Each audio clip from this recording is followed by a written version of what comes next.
Hey guys, it's Brandon again. So, a while back I was talking to this gentleman who was in politics, and he said something to me that was very profound that I will never forget. And he said, "A great politician never ever squander a crisis." At the time I was a young man, so I didn't really know what that meant. But basically, the rich get richer out of bad situations. If you look throughout American history, people get richer coming out of recessions, depressions, corrections, crashes. JP Morgan once said, "You buy when blood is in the street. Even if it's your own blood, that is when you buy." Right?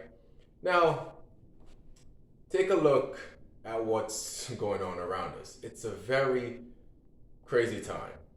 And my God, it's a lot of uncertainty going on. And people don't like uncertainty. People like, you know, concrete things. And nobody knows what's about to happen. Now, I don't always see things as they are. Ever since I was a kid, that's just how my mind is. That's how I'm wired. I always, you could, for lack of a better term, you can call it a conspiracy theorist. But everything does not make sense right now because if you look at what's really going on in the Ukraine and Russia and how it's impacting the whole world, I feel like there's a bigger agenda behind all of this. And here's why. Yes, I understand that Putin is a psychopath, right? I understand that he's hell bent on resurrecting the Soviet Union and all this stuff. I get all of that. But I believe America has a big part to play in what's going on because in 2008, America had one agenda, right?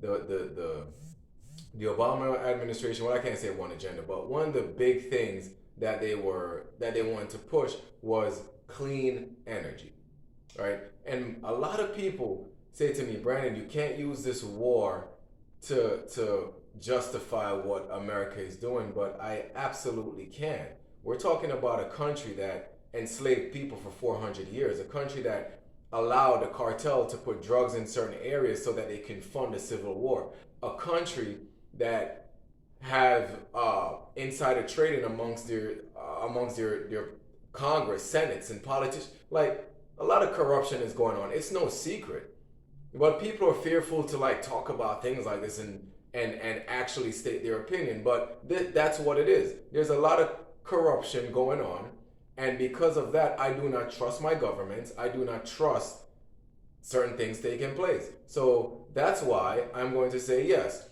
This war is bigger than what it seems because if you look at this, back to the whole Putin point, right? People have been trying to kill Putin forever. They've been trying to assassinate him forever, and Putin is very leery of NATO. Now, some say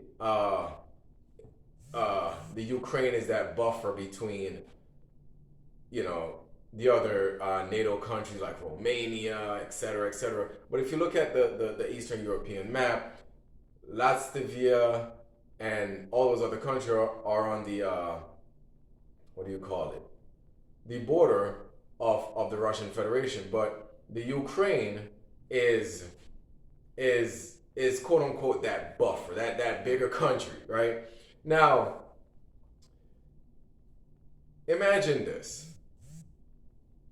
NATO is basically, Putin is basically saying that if the Ukraine becomes a part of Russia, then that means NATO is right there in his front yard, which means they can kill him at any time. He walks out, missiles, guns are pointing at him. And to not cause that to happen, he's saying, okay, I'm going to retaliate. I'm going to do this so that it weakens the country so that NATO has no use for them, right? That's number one. Now, number two, why is Putin doing this now? Why is he not doing this when Trump was in office? Because Trump told Putin directly, if you invaded the Ukraine, I will bomb Moscow. As much as I'm not, I don't like Trump as a person, but I believe he was a great economical leader. And he kept certain people in place.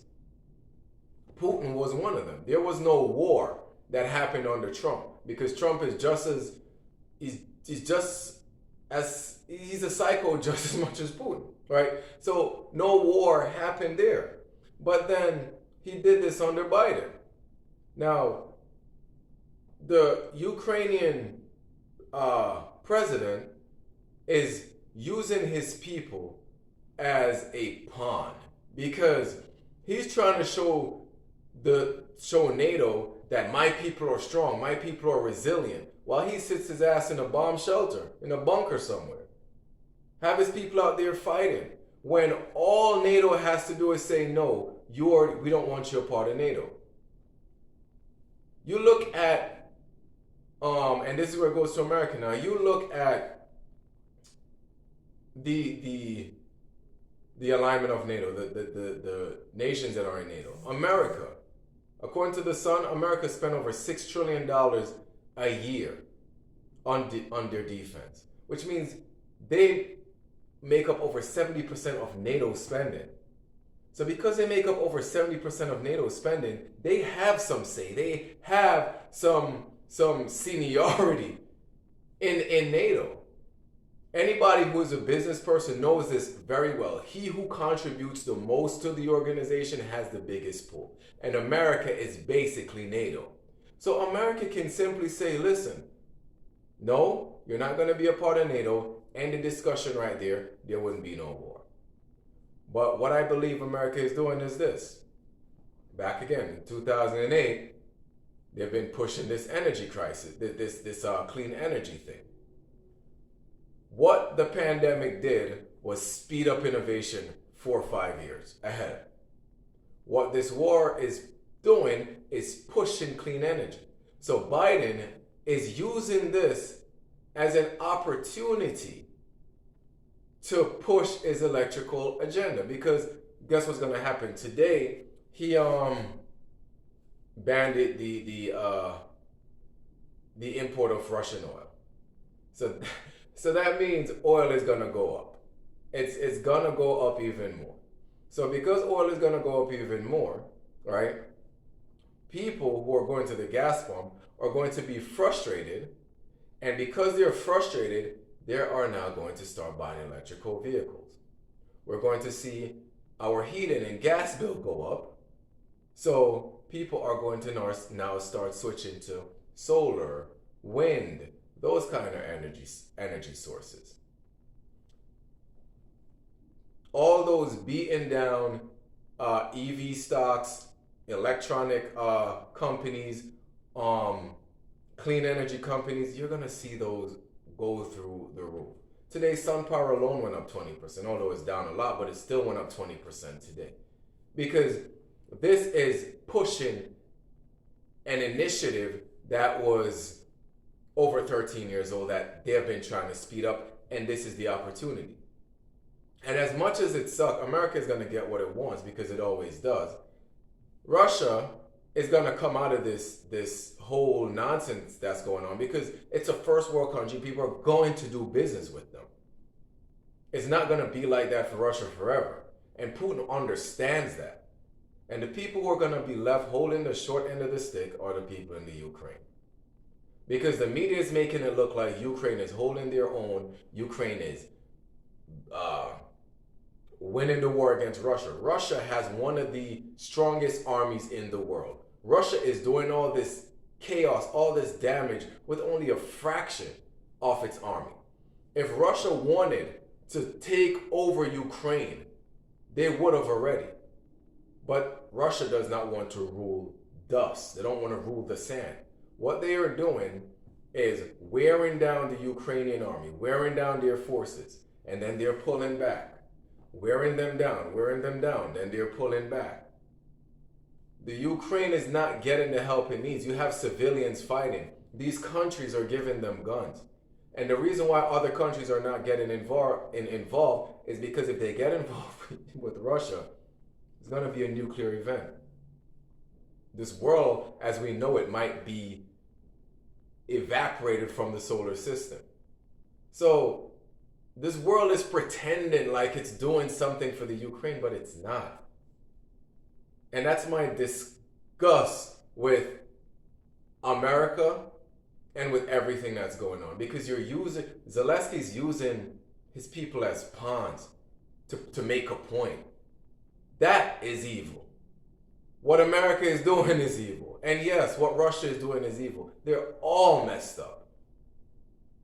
The innocent children, the citizens that has nothing to do with this, like family and friends.